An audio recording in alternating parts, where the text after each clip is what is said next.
Atos capítulo 15. Livro de Atos capítulo 15, versículos 36 a 41. Atos capítulo 15, versículos 36 a 41. Farei a leitura, peço a gentileza dos irmãos acompanharem em suas Bíblias. A palavra de Deus assim nos diz. Alguns dias depois, Paulo disse a Barnabé: vamos voltar e visitar os irmãos em todas as cidades nas quais anunciamos a palavra do Senhor, para ver como estão. Barnabé queria levar também João, chamado Marcos. Mas Paulo não achava justo levar aquele que tinha se afastado deles desde a Panfilha, não os acompanhando no trabalho. Houve tal desavença entre eles que vieram a separar-se. Então Barnabé, levando consigo Marcos, navegou para Chipre. Mas Paulo, tendo escolhido Silas, partiu, encomendado pelos irmãos à graça do Senhor, e passou pela Síria e Cilícia, fortalecendo as igrejas. Que Deus abençoe, os irmãos podem se assentar. Queridos, durante a Segunda Grande Guerra Mundial, um dos homens que com toda certeza foi um dos mais importantes e brilhantes homens durante a Segunda Guerra Mundial foi o primeiro-ministro da Inglaterra, Winston Churchill. E ele tinha umas frases bastante interessantes, era um homem bastante interessante. E uma das suas frases bastante conhecidas é uma das frases que ele diz que sucesso é ir de fracasso em fracasso sem perder o entusiasmo. E de fato, ele era um homem não muito bem quisto na sociedade inglesa. Não era aquele homem que todos apostariam as suas fichas dizendo: esse aí vai levantar o nosso país, vai ser o homem ideal. Que ele tinha vários problemas, mas ele conhecia bem o que significava fracassar. E por isso era um homem que aprendeu também, através dos seus fracassos, a ver nos seus próprios fracassos a oportunidade de crescimento. Parece cômica, inclusive, a sua frase. Mas essa frase, ela diz bem a respeito de quem a disse. E ela também é uma frase que tem um grande sentido para nós, com o objetivo de entendermos que mesmo dos fracassos, nós podemos tirar grandes lições para o nosso aprendizado e assim nós possamos crescer em nossa vida. Tanto como filhos de Deus, como seres humanos, nós podemos crescer, tomando de cada fracasso a oportunidade de rever a nossa própria vida, rever os nossos caminhos e tomar novas medidas que possam alavancar a nossa vida. O texto bíblico que nós escolhemos nesta noite aqui para tomar como base para o nosso sermão, fala de dois gigantes na fé, lá do Novo Testamento, Barnabé e Paulo, homens de Deus, homens cheios do Espírito Santo. Mas mesmo homens de Deus, homens cheios do Espírito Santo, podem em algum momento de suas vidas se confrontarem, terem ideias diferentes. Nós conhecemos outros homens assim na história, como por exemplo, nós nos lembramos aqui dos grandes evangelistas, Whitefield, presbiteriano, calvinista, e nos lembramos de John Wesley, arminiano, grande evangelista, homem de Deus. Quando Whitefield faleceu, quando Wesley faleceu, me perdoem, foram perguntar a Whitefield se ele encontraria Wesley no céu ou não. Eu disse isso ainda no velório do meu querido e amado irmão, pastor Edevaldo, da Igreja Batista, quando eu tive a oportunidade de estar lá. Naquele momento eu falei sobre isso, exatamente sobre isso, porque eu sou calvinista e ele era arminiano. E nós, grandes amigos, um grande, querido e amado irmão, que está na glória com o Senhor. E essa pergunta é feita então para Whitefield. E Whitefield diz ao jornalista que lhe faz essa pergunta, ele diz assim: não, eu creio que eu não vou encontrar Wesley no céu. Porque homens como ele estarão tão perto de Deus que homens como eu nem sequer conseguirão ver a sua sombra.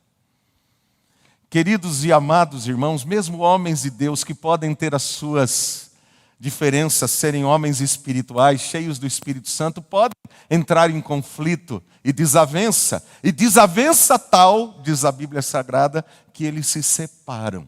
Eles se separam. Mas eu não quero falar sobre Saulo e Barnabé, ou Paulo e Barnabé nesta noite. Eu quero falar um pouquinho e ver um pouquinho com os irmãos sobre o pivô desse problema, dessa desavença. O pivô dessa desavença era um outro rapaz chamado João Marcos. Quem era esse rapaz chamado João Marcos?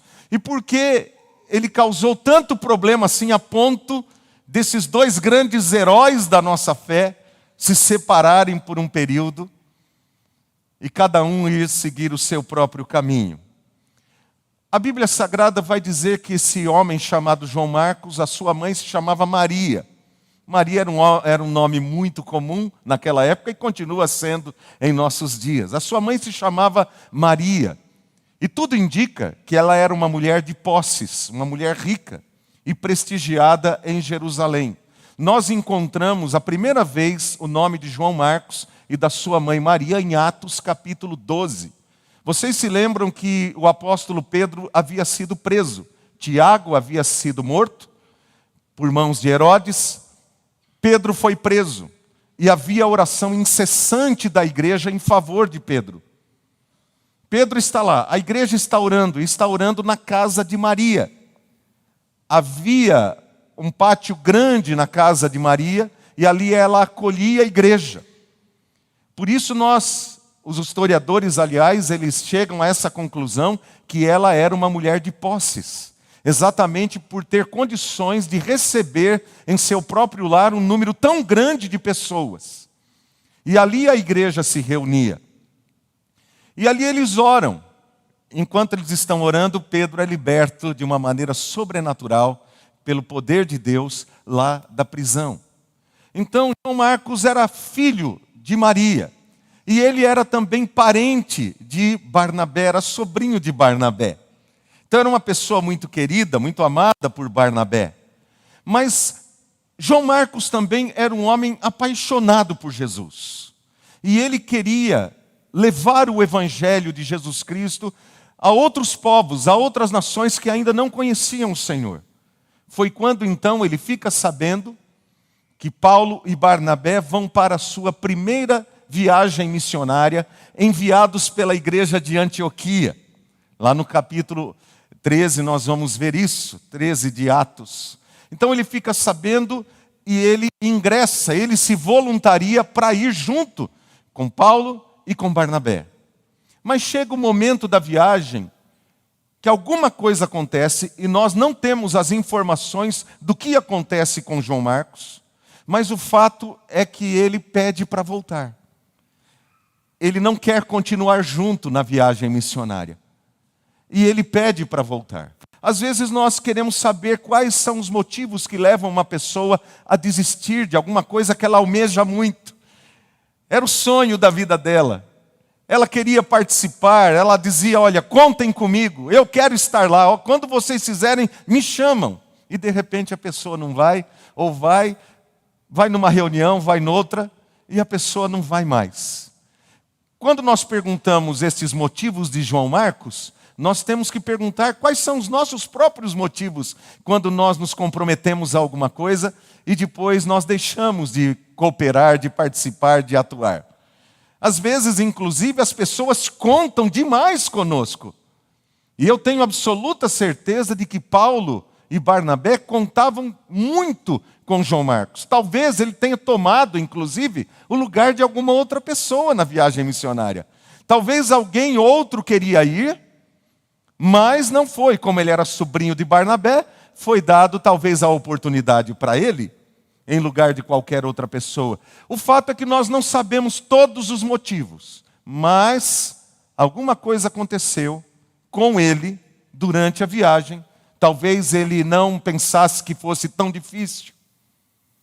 Lembrando que ele era filho de uma pessoa rica. Talvez ele estava acostumado com o bem bom e de repente ter que dormir ao relento, de repente ter que enfrentar a voragem de um mar, os enjoos de uma viagem marítima, tantas coisas que poderiam ter acontecido. O fato é que ele desistiu e ele volta para casa. Agora nós estamos diante do texto em que Paulo e Barnabé se encontram de novo com o objetivo de fazerem a segunda viagem missionária. Eles já tinham rodado por grande parte da Ásia, eles voltam até Antioquia e ali eles relatam de tudo o que havia acontecido. E agora Paulo fala com Barnabé dizendo: vamos voltar para que nós possamos visitar os irmãos, aqueles que foram alcançados pelo Evangelho. Paulo está empolgado, Barnabé também está empolgado. E de repente quem aparece na história de novo? João Marcos, aquele que havia desistido. Aquele que havia abandonado a missão. E por causa dele, Paulo e Barnabé têm toda esta desavença. Porque Barnabé queria levá-lo, queria dar mais uma vez uma chance, um outro crédito a ele. Mas Paulo não quer fazer isso. Paulo falou: não, eu não quero ele conosco. E a desavença foi grande. Não pensa numa coisa simples, pensa numa coisa grande. Agora eu pergunto para você, o que deve ter, você acha que deve ter passado pela mente de João Marcos enquanto ele via o seu parente Barnabé e Paulo, os dois discutindo um com o outro por causa dele? E de repente um dizendo: de jeito nenhum. Ou seja, ele só está vendo a cena aqui, Paulo falando, gesticulando ali, né?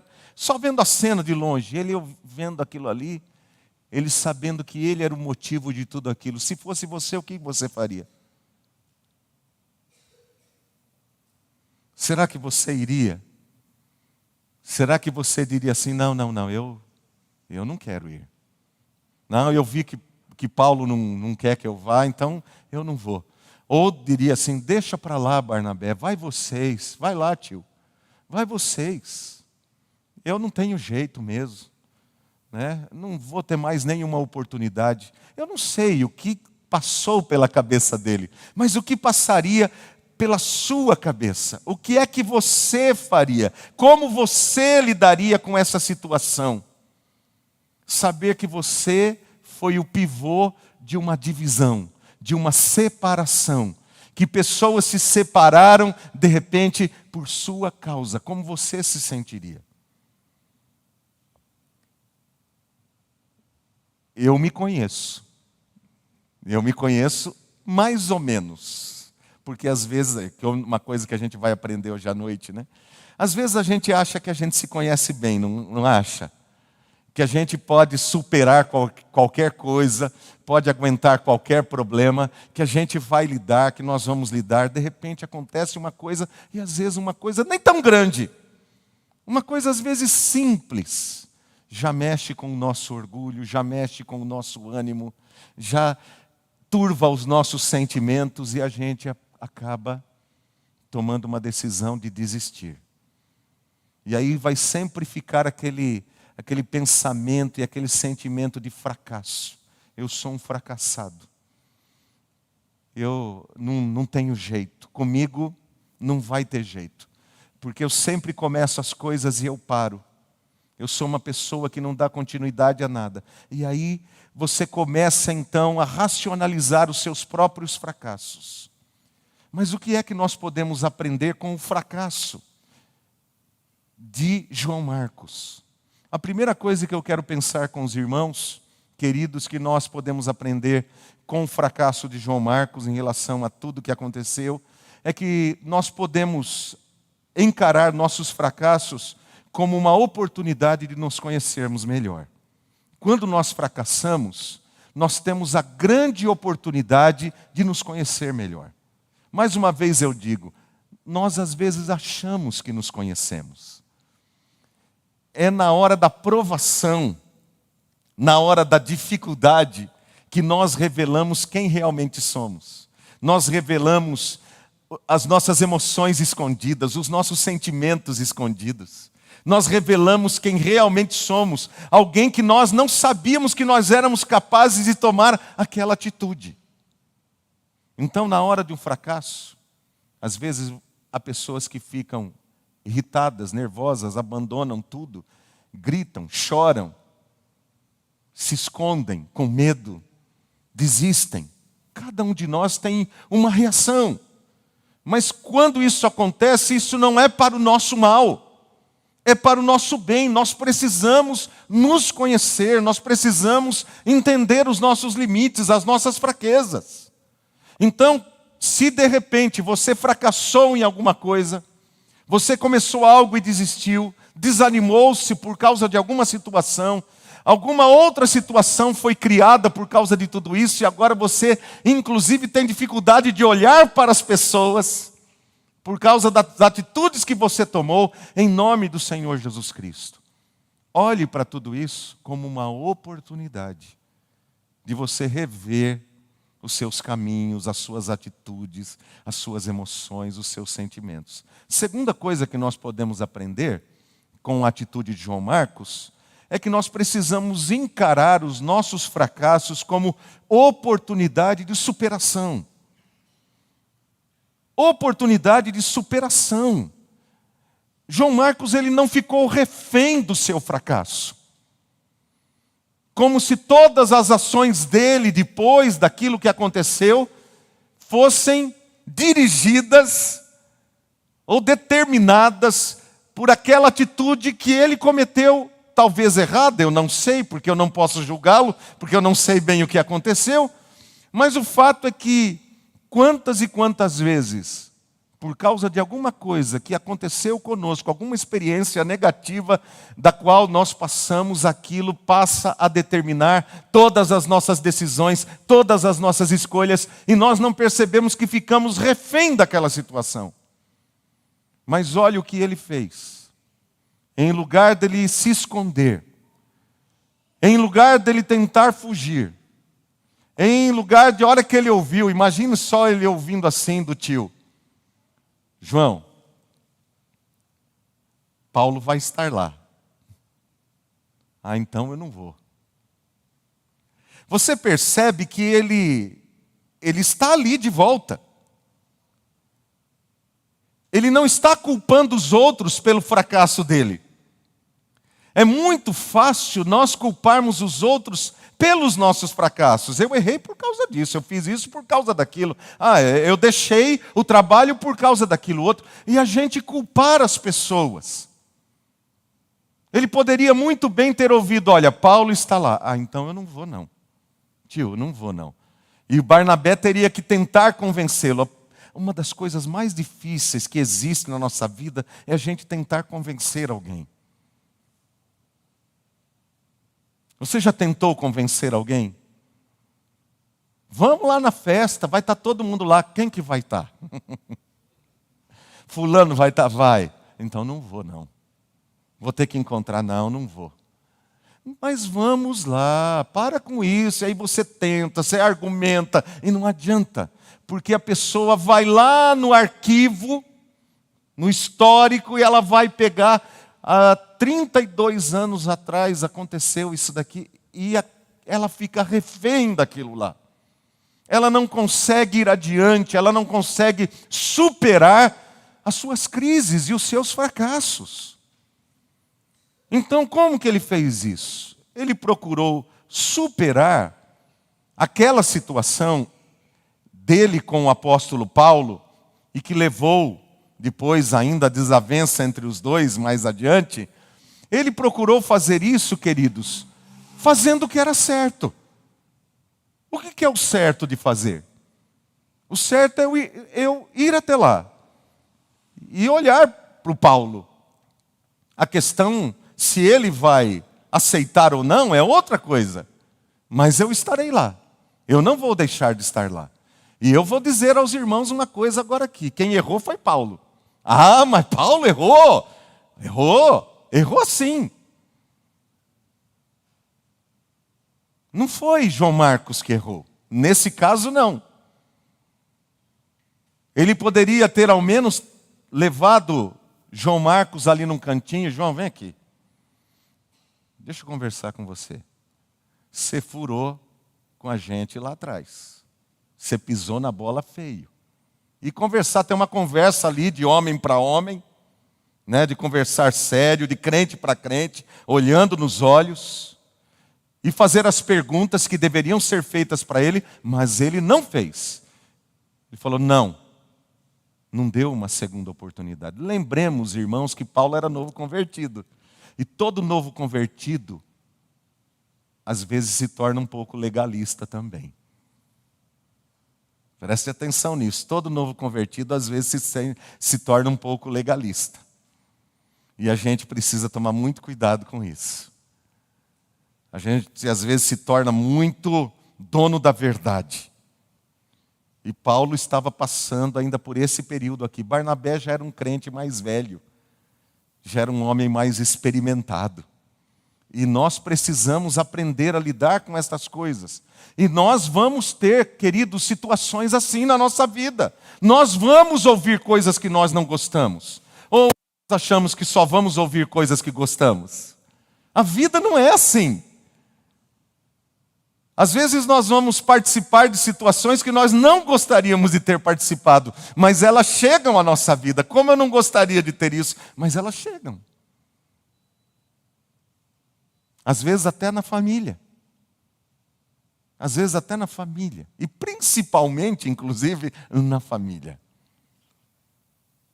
Então, meus amados irmãos, João Marcos, ele tomou a decisão certa para superar o seu fracasso, aquela atitude que ele havia tomado antes. Ele a enfrentou, ele a encarou.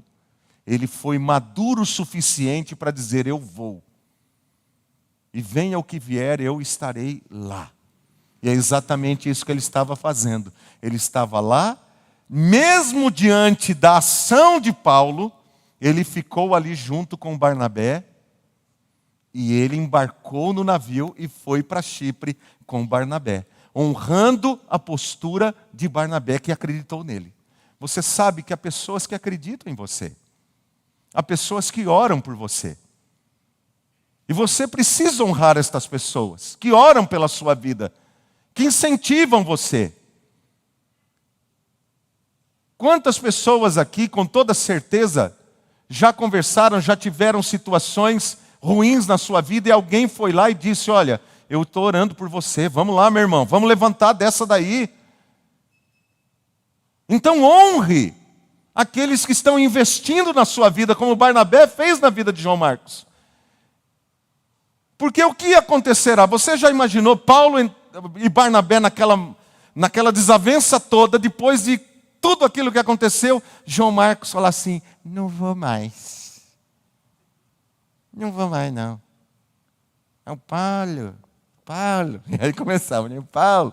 Você já imaginou essa situação, querido? Mas não. Não, ele honrou, ele empenhou a palavra dele, a vida dele. Ele brigou com o outro por minha causa, então eu vou. E agora eu tenho que ser homem também. Agora eu tenho que honrar a minha palavra. Meus irmãos, crente é assim. Homens e mulheres de Deus são pessoas que honram uns aos outros, honram a palavra, honram aquilo que os outros também fazem por você. Então honre em nome de Jesus. Esse é o caminho certo. Agora, se nós desejamos superar os fracassos, nós precisamos escolher bem com quem nós andamos. Se nós desejamos superar os fracassos, nós precisamos escolher bem as pessoas com quem andamos. Marcos teve um Barnabé na sua vida. A Bíblia diz que Barnabé era o filho da consolação. Um homem cheio do Espírito Santo e de fé. Você já imagina andar com um homem desse, irmão, do seu lado? Discipulando você, orientando você, exortando você, chamando a sua atenção, falando quando deve ser falado, ficando quieto quando deve ficar quieto. Mais tarde, ele se tornou discípulo do apóstolo Pedro, João Marcos. Quando Barnabé foi para outro lugar, ele foi para Roma e se tornou discípulo do apóstolo Pedro. Olha que coisa preciosa. Com quem esse homem está andando? As pessoas que ele busca como referência para a vida dele, busca homens cheios do Espírito, homens que realmente têm vida com Deus e que podem lhe ensinar alguma coisa, que vão inspirá-lo a crescer espiritualmente. Pergunta você, com quem você está andando? A quem você está dando ouvidos? Quem está do seu lado, influenciando a sua vida? Saiba de uma coisa, há pessoas que nos motivam a crescer, que nos impulsionam a crescer, mas há pessoas que vão para o poço e nos levam junto com elas. Então, em nome do Senhor Jesus Cristo, decida, você precisa decidir com quem você vai andar ao seu lado. Quem serão as pessoas que serão referências para a sua vida espiritual, para a sua vida emocional? Em nome do Senhor Jesus Cristo, tome uma decisão a respeito disso, porque isso é importante demais para você vencer as emoções enfermas que existem dentro de todos nós. Todos nós lutamos com isso. Preste bastante atenção. Todos nós lutamos com enfermidades emocionais. Todos nós. O que nos leva a crescer, a estagnar ou ir para baixo, são as pessoas que nos influenciam. São as pessoas a quem nós damos acesso à nossa vida para entrar, falar, para nos motivar ou não. Quarto e último lugar. Se desejamos superar os nossos fracassos, nós precisamos aprender a lidar com as nossas emoções. Se desejamos superar os nossos fracassos, precisamos aprender a lidar com as nossas emoções. Quando Barnabé e Paulo estavam ali discutindo sobre a viagem, e Paulo disse: olha, eu não quero que ele vá junto. Eu já falei aqui, volto a dizer. Eu não sei qual seria a minha reação, a sua, mas Marcos tomou uma boa reação.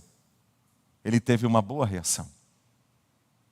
Ele não se deixou abater por aquilo que alguém estava falando ou a atitude de Paulo em relação a ele.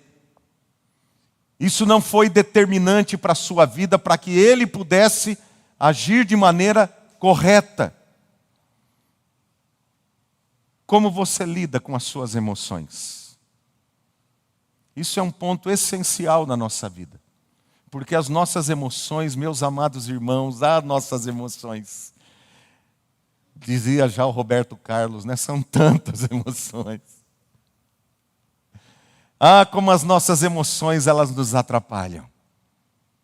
Elas são ótimas, mas como elas podem ser nocivas para a nossa saúde emocional, até mesmo para a nossa saúde física e espiritual. Agora, preste atenção, Marcos, ele sabia, eu tenho um problema. E eu preciso encarar esse problema. Eu não posso ficar culpando os outros do meu problema. Eu não posso ficar colocando sobre os outros o peso do meu problema. Eu preciso encarar o meu próprio problema. E o meu problema não se chama Paulo. O meu problema se chama João Marcos. Você sabe que ninguém pode determinar quem você vai ser. Ninguém pode determinar quem você será. A não ser você mesmo. Porque é você que faz as escolhas, é você que toma as decisões. E é você. Imagina só um juiz de futebol. Um clássico. As torcidas ali lotando o estádio de futebol e o juiz ouvindo todos os impropérios possíveis. Se ele não souber quem ele é, e ele não estiver em perfeita saúde emocional, ele vai pender por um lado, ele vai sair do campo, vai falar, não apito mais. Porque você decide o que você vai ouvir, meu querido. Você decide, você escolhe o que você vai ouvir e aquilo que vai vir para dentro de você. Ah, mas fulano falou isso para mim. Eu pergunto, você é? Você é isso? Sou. Então o problema não é o fulano. Dê graças a Deus pelo fulano. Eu já contei essa história aqui há anos, o meu pai ainda era vivo, e o pastor lá da igreja fez uma pregação muito dura num domingo à noite. Pastor Adriel, que foi inclusive meu auxiliar aqui na igreja central. Ele era o pastor lá dos meus pais. Ele fez uma pregação muito dura. E o meu pai parou de ir na igreja. Meu pai parou de ir na igreja. Daí o pastor Adriel foi lá na loja que a minha mãe tinha e perguntou para minha mãe, Dona Geni, cadê o seu Vanderlei? Aconteceu alguma coisa que ele não está indo na igreja? Minha mãe já era bem objetiva, direta, né? Aconteceu sim, pastor. Aquele sermão que o senhor pregou no domingo passado, domingo retrasado, ele ficou lá bravo, não aceitou, achou que o senhor tinha falado uma coisa lá que não devia de ter falado, e ele falou, não vou mais à igreja. Vai lá fazer uma visita para ele. Para fazer uma visita para o meu pai quando ele estava bravo, você precisava assim fazer jejum, oração, ajoelhar no milho, era desse jeito. Mas lá foi o pastor Adriel. Chegou lá, meu pai estava em frente à TV assistindo um jogo de futebol, como lhe era de costume. Ele chega lá, ô seu Vanderlei, tudo bem? Tudo. E aquela coisa assim, bem assim, suave, doce, né? Aquela gentileza que lhe era peculiar. Tudo. Posso sentar aqui? Pode. Seu Vanderlei, deixa eu perguntar uma coisa para o senhor. O senhor está chateado comigo, está triste comigo de alguma coisa? Estou sim, pastor. Estou muito chateado com o senhor, com o que o senhor falou no domingo lá na igreja. Ele falou, mas por que, seu Vanderlei? Porque o meu filho é pastor, nunca falou isso na igreja. Vai lá, ele sabia que eu pregava na igreja, né? Ah, mal sabia ele, né? Daí, o pastor olhou bem para ele e falou assim, seu Vanderlei, olha para mim. O senhor se acha uma pessoa assim? Meu pai abaixou a cabeça. Falou, eu me acho. Falou, então, seu Vanderlei, se o sermão, se a palavra de Deus veio ao seu coração, é a oportunidade de o senhor tomar esta palavra como palavra de Deus para o senhor, porque Deus quer mudar a sua vida, para que o senhor não seja mais assim. Daí o que aconteceu? Ele começou a abrir o coração com o pastor. O problema estava nele. Você percebe? O problema de João Marcos não era o apóstolo Paulo. O problema de João Marcos se chamava João Marcos. E ele precisava se entender, eu tenho um problema, eu não sou um problema, mas eu tenho um problema e eu preciso. E Deus está me dando a oportunidade de rever os meus caminhos, a minha vida, as escolhas que eu fiz. Meus irmãos, é assim que Deus trabalha, que Deus age para nos curar. Depois disso tudo, cada um seguiu o seu caminho, João Marcos seguiu com Barnabé, e Paulo foi com Silas. Eles dividiram, foi até bênção isso no final, para que pudessem alcançar mais pessoas. Que Deus transforma o mal em bem. Foi uma bênção no final de tudo. E mais adiante, Deus dá a oportunidade, porque Deus é maravilhoso, Deus dá a oportunidade para que João Marcos se encontrasse de novo com o apóstolo Paulo. E eles resolvem toda a questão, porque é assim que fazem os crentes, aqueles que amam ao Senhor. Lá em Colossenses, no capítulo 4, verso 10, 12 anos depois, Paulo vai dizer, vai chamar João Marcos de meu companheiro. Lá em Filemão, versículo 24, Paulo chama João Marcos de meu colaborador. E em 2 Timóteo capítulo 4, verso 11, quando o apóstolo Paulo já está ali em Roma, preso, já julgado, esperando só a sua morte, ele pede para que João Marcos vá vê-lo, porque era muito importante que ele estivesse lá. Meus amados, todos nós lutamos com medos, com limitações, com emoções enfermas. Todos nós lutamos com um problema de orgulho, que podem influenciar quem somos, podem influenciar nossas ações.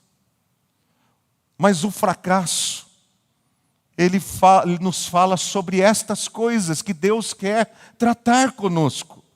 Então nós precisamos ver em nossos fracassos oportunidades que Deus nos dá de crescermos, de avaliarmos com profundidade por que eu fiz isso, por que isso aconteceu comigo, por que eu reagi dessa maneira diante daquilo que a pessoa me falou, por que eu tenho medo de enfrentar a realidade, as coisas, eu fujo. Por que isso acontece comigo? Pare para avaliar. Não aceite isso como uma coisa normal. Veja nisso tudo uma oportunidade de você rever a sua vida, suas emoções, aquilo que Deus quer fazer em você, como uma oportunidade de crescer, de você se conhecer melhor, de você superar as dificuldades, as limitações que você tem, de deixar-se ser tratado por Deus. Deixar-se ser tratado. Então, observe bem com quem você está andando. Quem são as pessoas, seus amigos. As pessoas, eu não estou dizendo, abandona os seus amigos. Mas, mesmo que você os tenha, a gente não abandona amigos. Amigos são amigos, pessoas que nós gostamos. Quer sejam boas, quer sejam ruins, nós gostamos delas. E alguns parentes a gente nem escolhe, sequer nem escolhe, né? Não é verdade? E nós temos que aprender a conviver. Porém, nós podemos escolher as pessoas que vão influenciar a nossa vida. Com quem nós vamos andar para sermos discipulados, a quem nós vamos dar ouvidos. Quem vamos dar ouvidos? Que pode chegar na gente e falar assim, você está errado. Porque é difícil. Você só vai deixar uma pessoa falar assim com você quando você realmente respeita muito a pessoa. E ela tem um grande significado para você. Você está errado. Você precisa mudar nisso. Que abre os nossos olhos, abre os nossos horizontes. E nós precisamos sair da nossa casinha. Sair daquele quadradinho, sair daquele gueto emocional da nossa vida. E abrir-nos para que pessoas que realmente podem nos ajudar a crescer, influenciem a nossa vida. E aprender, enfim, a lidar com as nossas emoções. Queridos, nós estamos falando deste homem chamado João Marcos, que passou por um período muito difícil da sua vida e teve que enfrentá-lo, encará-lo. Mas nós não conhecemos este homem como João Marcos. Nós o conhecemos como Marcos. Ele foi o escritor do primeiro evangelho. Foi o primeiro evangelista. Nós temos 4 evangelhos: Mateus, Marcos, Lucas e João. Marcos aparece na nossa Bíblia como o segundo evangelho, mas ele foi o primeiro a escrever. Quando ele esteve em Roma com o apóstolo Pedro, recebeu do próprio Pedro as informações todas e colocou-as no papel, para que nós pudéssemos conhecer a Cristo. Ele amava tanto a Cristo, que ele queria servir a Cristo e tornar Jesus Cristo conhecido. Para isso, Deus precisou primeiro trabalhar na vida dele. Enquanto ele ia amadurecendo, o Espírito Santo de Deus ia usando e transformando aquele homem. E ele se tornou um dos grandes evangelistas da história, entre os 4 maiores. E o seu nome ficou na galeria dos grandes evangelistas. E glórias a Deus por isso. Queridos, nós não precisamos ser conhecidos pelos nossos fracassos.